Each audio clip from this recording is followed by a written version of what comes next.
It is now day 2 of the government shutdown, and lawmakers remain at an impasse. The Senate will attempt another vote on a funding bill Friday afternoon. But closed signs are now on federal buildings and at parks, with hundreds of thousands of workers on furlough. The White House says mass layoffs could be coming in the coming days. Meanwhile, Democrats and Republicans continue to blame each other.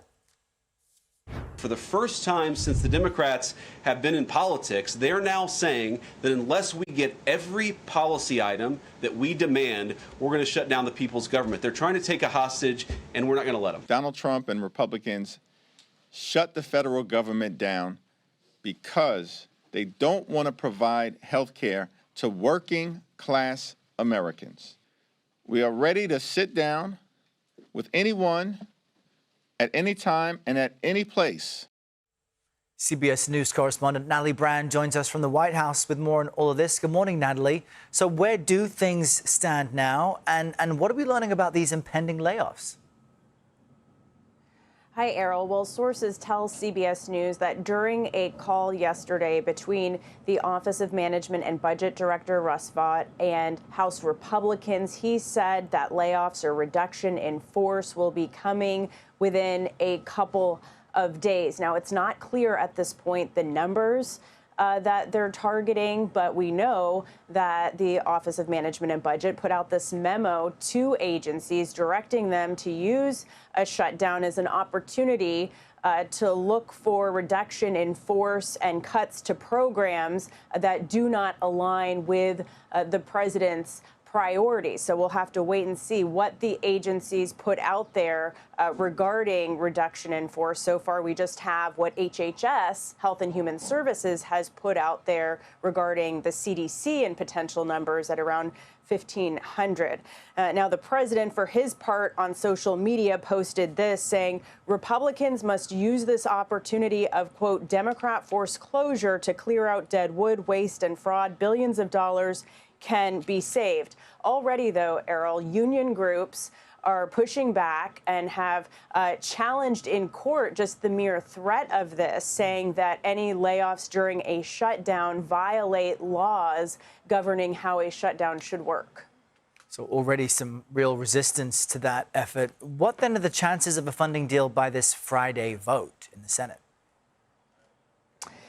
Still really unclear at this point. If you listen to the statements from leadership across both sides, the leaders still seem really dug in, but there was kind of a glimmer of hope, or at least a sign that some sort of bipartisan conversation is happening. You can, or we all saw yesterday during a procedural vote, this bipartisan huddle, kind of a growing group of lawmakers on the Senate floor. And we know that there are some talks, specifically led by Senator Mike Rounds, Republican of South Dakota, who said, you know, if Democratic members agree to this short-term funding measure, then they could immediately begin conversations on the health care concerns that Democrats have been talking about, an extension of the Premium Affordable Care Act health subsidy. So there are conversations ongoing. We know because today is the Jewish holiday, there are no votes planned. So our next opportunity for that to see if there's any sort of movement will be tomorrow afternoon, is at least what's expected, Errol. All right. Of course, we'll watch that closely. Natalie, thank you so much. Lawmakers are calling on another vote tomorrow to try and fund the government, but it doesn't seem as if either side is really willing to make a deal. This is a live look at the Capitol Dome for you as we approach day 2 of a shutdown, with both sides blaming the other.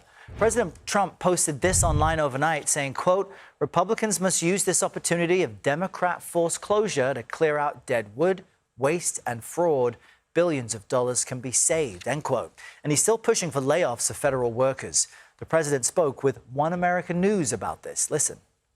There could be firings, and that's their fault. And it could also be other things. I mean, we could cut projects that they wanted, favorite projects, and they'd be permanently cut. And federal workers are already feeling the punch. Last night on The Takeout, Major Garrett spoke to a single mom who's been furloughed.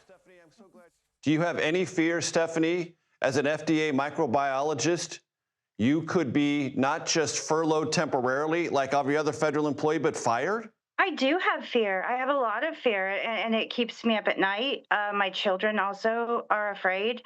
Um, Now, we know that our FDA commissioner has said that our agency has an exemption, but we just never know day to day because everything seems to change. So there's always this trepidation and this fear that perhaps tomorrow it will be a different answer.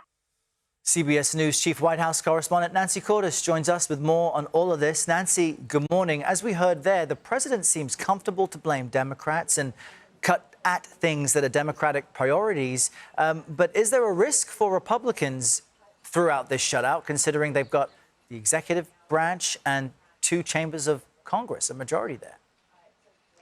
There's definitely a risk. Often the party in power does get blamed when there is a shutdown, and that's why they have been out there messaging so aggressively. You see the Speaker of the House making the rounds, obviously the president doing interviews. The vice president was in the White House briefing room yesterday making the case that they wanted to keep the government open, that all Democrats needed to do was join Republicans in passing a straight bill to keep the government funded for the next 50 days. At the same time, they do see this as an opportunity, Errol. This is an administration that has been focused from the very earliest days on cutting government waste, on cutting federal jobs, and they believe that this is a prime opportunity to do so and to make that case. And beyond the fact that it's a policy priority for them, they also believe that it is leverage for them because they know that this is something that makes Democrats very nervous,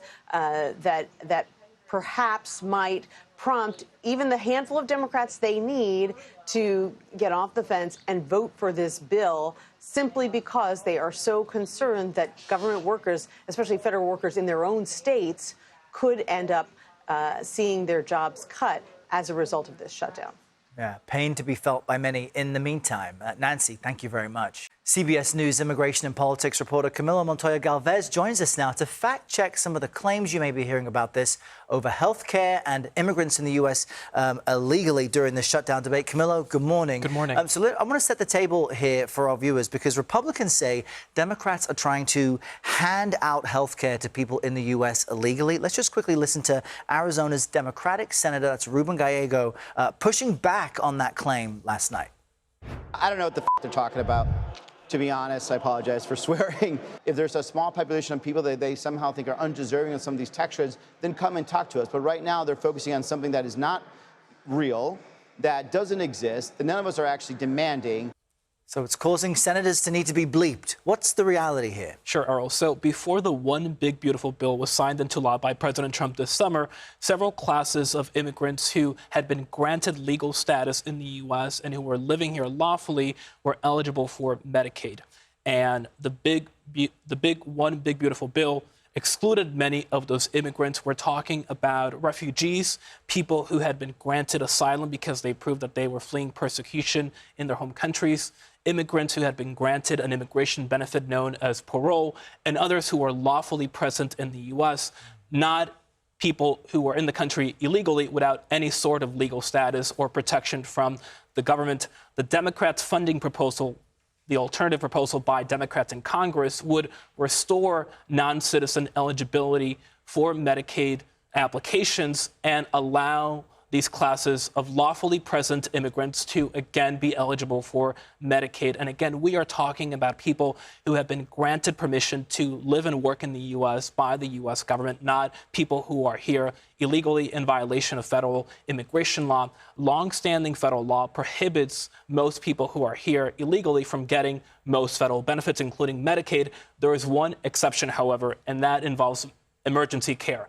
Federal funding can go to states, Errol, to fund emergency care visits by people who are here illegally, irrespective of their immigration status. And the One Big Beautiful Bill did lower the amount of money that the states could receive for that purpose. The Democrats' proposal would reinstate that funding. So it's a nuanced, complicated picture, but the bottom line is that people who are here illegally, if they have not been granted any sort of legal status by the U.S., cannot be eligible for Medicaid. Okay, so it is more complicated than people are describing it. While we have you here, I want to ask you about you're reporting on an ICE raid in Chicago earlier this week. What was noteworthy there? Sure. So the Trump administration has launched this operation known as Midway Blitz in the Chicago area, targeting people who ICE says are in the country illegally, Errol, but also have serious criminal histories. And we understand that in conjunction with the FBI, Customs and Border Protection, and the ATF, immigration officials raided an apartment complex